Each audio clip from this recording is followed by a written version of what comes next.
At the top of the world, nothing is guaranteed. Not your breath, not your strength, not even your next heartbeat. Everest is a place where every mistake echoes louder than the wind.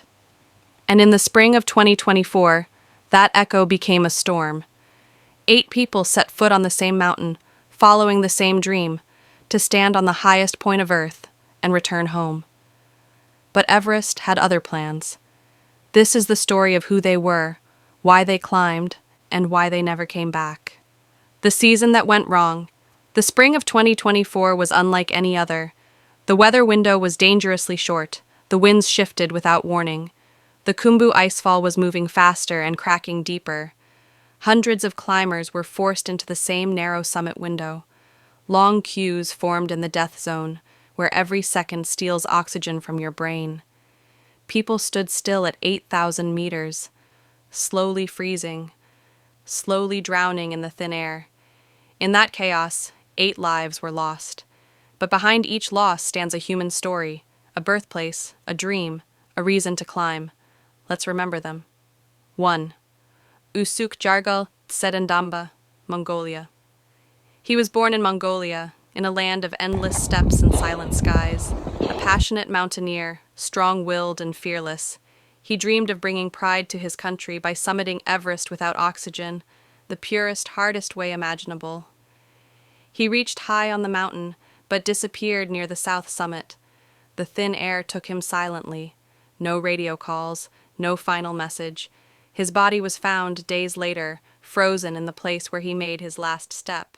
He climbed to prove strength. Everest answered with silence. 2.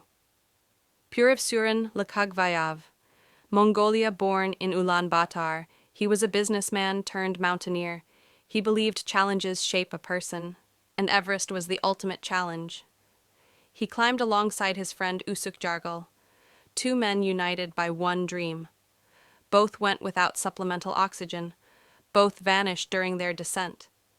Climbing Everest without oxygen is a battle against nature itself. In 2024, nature won. 3. Daniel Paul Patterson, United Kingdom. Daniel was born in England, a passionate athlete with a love for high places. There's always gonna be another mountain. I'm always gonna wanna make it move. Sometimes I'm gonna have to lose. It ain't about, it's always gonna be an uphill battle. Swallowed by the mountain, his body was never recovered. He chased the sky and disappeared into it. 4. Pasang Tenji Sherpa, Nepal.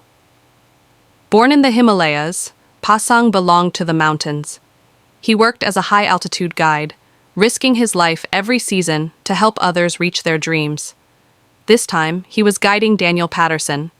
When Daniel fell, Pasang vanished with him. A Sherpa's life is one of courage, sacrifice, and loyalty. Pasang died doing what Sherpas have done for generations, protecting those they guide. His story is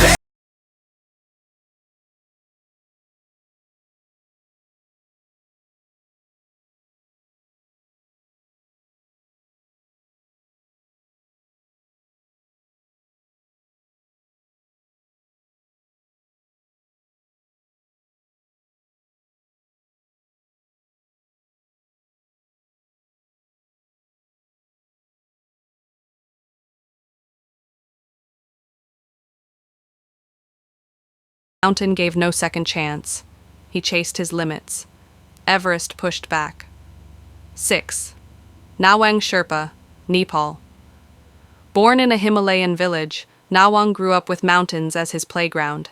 He guided Joshua Kirui, fighting the winds and cold alongside him. When Joshua collapsed, Nawang refused to leave him. He stayed until his own strength faded. They died together, climber and guide, united by loyalty.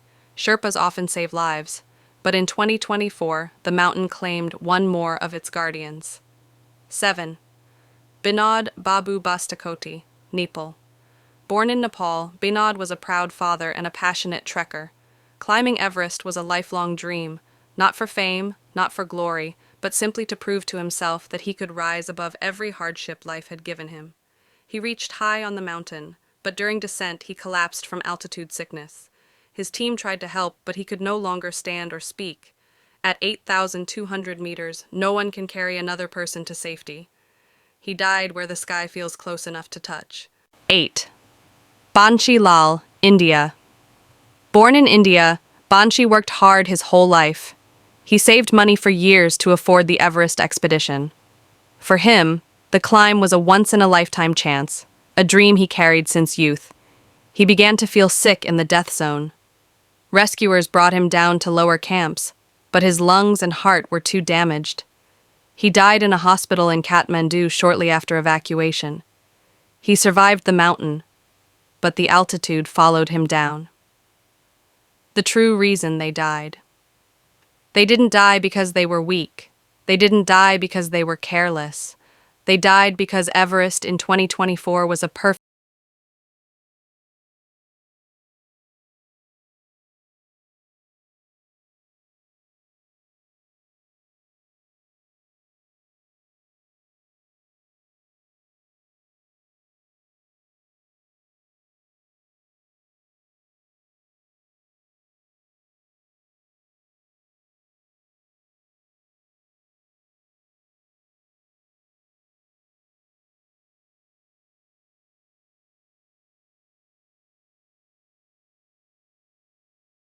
without masks, without mercy. In 2024, 8 climbers stepped into that truth.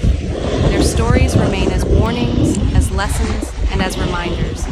Dreams are powerful, but the mountain is more powerful still, and no one, no matter how strong, climbs Everest alone. And this is the truth of Everest, a place where dreams are paid for with breath, and where the mountain decides who may rise and who must stay forever in the snow. The 8 souls of the 2024 season were not just climbers. They were fathers, mothers, friends, dreamers. People who believed that touching the top of the world would change something inside them. Maybe it would have. But they never came back to tell the story. Their footsteps are still there, frozen in silence, carved into the highest place on earth. And for all of us who remain below, there is only one lesson. Respect the mountain. Respect the time. Respect the thin line between reaching the summit and becoming part of it. If this story moved you, if it made you think, if it made you feel the weight of what happens in the place where the sky begins, subscribe to Frost of Heights. More real stories, more truth, more mountains. My name is Erika Sulu, and this is where the mountains speak and we listen. If this story moved you, if it made you think, if it made you feel the weight of Everest's truth, subscribe, like the video, and share your thoughts in the comments. My name is Erika Sulu, and this is Frost of Heights, Holod Visiti, where the mountains speak and we listen.